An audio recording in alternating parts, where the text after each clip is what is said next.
Video start करने से पहले आप सभी को बता देना चाहता हूं कि इस वीडियो में जितना भी कंटेंट है वो सब राजस्थान माध्यमिक शिक्षा बोर्ड की पाठ्यपुस्तक माइक्रो और मैक्रो इकोनॉमिक्स से लिया गया है। तो आप वीडियो को समझने के बुक की भी हेल्प ले सकते हैं। Class 12 subject economics chapter number 3 और टॉपिक का नेम है मांग के निर्धारक तत्व। तो इसके लिए हम नेक्स्ट टॉपिक आज देखते हैं। स्लाइड पे मांग के निर्धारक तत्व को हम कैसे देखेंगे। तो यहाँ पर ये कुछ निर्धारक तत्व बताए हैं, इसको हम फलन के रूप में भी बाद में जानेंगे। ये निम्नलिखित हैं। पहले वस्तु की स्वयं की कीमत, यानी जो वस्तु आप खरीद रहे हैं उसकी प्राइस क्या है।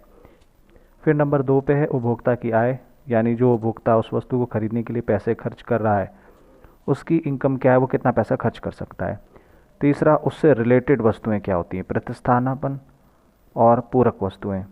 तो प्रतिस्थापन और पूरक वस्तुओं के विषय में जानकारी हम आगे लेंगे।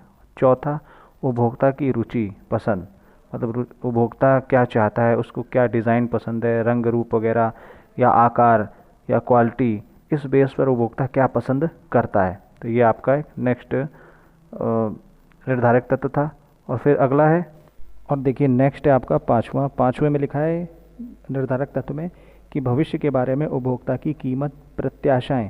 अब प्रत्याशाएं थोड़ा शब्द हिंदी का भारी भरकम है, तो आप सीधे उम्मीद लगा लीजिए कि भविष्य में जो उपभोक्ता है वो क्या उम्मीद करता है कि उसकी कीमत घटेगी या बढ़ेगी। मतलब कई बार होता है हम कोई चीज़ खरीदने जाते हैं और आपको लगता है कि वो चीज़ मान लीजिए 1000 रुपये की है और आपका बजट 1000 रुपये का नहीं है, आप उसके लिए 800 रुपये खर्च कर सकते हैं। तो आप ये उम्मीद लगाते हैं कि हो सकता है शायद भविष्य में इस वस्तु की कीमत घट जाए। तो इस उम्मीद को हम कहते हैं भविष्य के बारे में उपभोक्ता की कीमत की प्रत्याशाएं। तो एक बार फिर से रिवाइज कर लेते हैं। तो पहला है वस्तु के रूप स्वयं की कीमत, प्राइस क्या है। दूसरा, उपभोक्ता की इनकम क्या है, मतलब उसका बजट क्या है, क्या वो खर्च कर सकता है। उसके बाद तीसरा निर्धारक तत्व है कि प्रतिस्थापन और पूरक वस्तुएं क्या होती हैं, उसकी कीमत क्या है। प्रतिस्थापन और पूरक वस्तुएं एक अलग टॉपिक है, वो हम नेक्स्ट देखेंगे। उसके बाद में चौथा, उपभोक्ता की पसंद क्या है, रुचि क्या है, उपभोक्ता को क्या पसंद है, किस डिजाइन आकार वगैरह की चीज़ें पसंद है। अगर एक ही वस्तु में अलग अलग प्रकार की, अलग अलग रंग रूप की, अलग अलग डिज़ाइन की वस्तुएं हैं तो उनमें से उसकी चॉइस क्या है। और पांचवा, उपभोक्ता क्या सोचता है भविष्य के बारे में उस वस्तु की कीमत को लेकर के, क्या उस वस्तु की कीमत घटेगी या बढ़ेगी। तो ये 5 निर्धारक तत्व हैं। अब हम इन 5 निर्धारक तत्वों को निम्न तरीके से मैथमेटिकल रूप में या फलन के रूप में लिख सकते हैं। तो फलन के रूप में देखिए कैसे लिखते हैं। डी लिखा हुआ है, डी फॉर होता है डिमांड है। अब इसके बाजू में देखिए बराबर एफ यानी फलन फंक्शन, ब्रैकेट में किन किन चीज़ों को काउंट किया गया उसके बारे में देखिए। ये जो फलन के रूप में लिखा है इसमें लिखा हुआ है एफ P1 P2 P3 और डॉट डॉट करके Pn, इसका मतलब हो गया वस्तु की कीमत। फिर देखिए लिखा है वाई, फिर लिखा है कॉमा टी, फिर लिखा है ई और फिर ब्रैकेट बंद है। अब नीचे लिखा है इसे मांग फलन के रूप में जाना जाता है। अब ये एक क्वेश्चन बनता है सिंपल से कि मांग फलन को बताइए, या गणितीय रूप में मांग फलन को लिखिए। तो मांग फलन के लिए आप इस तरीके से इसको लिख सकते हैं, एफ ब्रैकेट में 1 2 3 4 dot dot dot Y T E. और ये जो आप देख रहे हैं ये आपका बुक पे मिलेगा पेज नंबर 23 पे, यानी पेज नंबर 23 पर।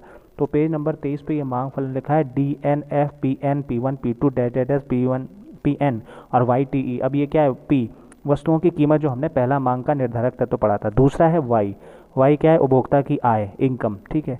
फिर है तीसरा निर्धारक तत्व उपभोक्ता की पसंद या रुचि, टी फॉर आप टेस्ट भी कह सकते हैं। और फिर ई, उपभोक्ता जो भविष्य में कीमत के लिए क्या प्रत्याशाएं लगा के बैठा है।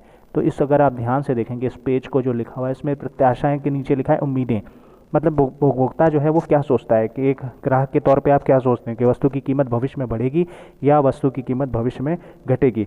तो ये 4 जो ये मांग के निर्धारक तत्व थे, इनको आप फलन के रूप में जब लिखेंगे तो इसका जो ये बनेगा फलन, इसको हम मांग फलन कहते हैं। और मांग फलन आपका 1 नंबर का क्वेश्चन बन सकता है कि आपका मांग फलन बताइए या मांग फलन को लिखिए।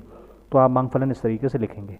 इसके लिए आपको पेज नंबर 23 को ओपन करना होगा और उसमें ये चीज़ें लिखी हैं। तो एक छोटी सी वीडियो थी, टॉपिक था मांग के निर्धारक तत्व। अब नेक्स्ट टॉपिक में होगा कि ये जो मांग के निर्धारक तत्व हैं इसको पॉइंट वाइज 1 2 3 4 जो चीज़ें इसको पॉइंट वाइज समझने की कोशिश करेंगे। और प्रतिस्थापन और पूरक वस्तुएं क्या होती हैं वो भी नेक्स्ट टॉपिक में समझेंगे। आई होप वीडियो आपको समझ में आया होगा। कोई प्रॉब्लम हो तो आप व्हाट्सएप पे पूछ सकते हैं। Thanks for watching.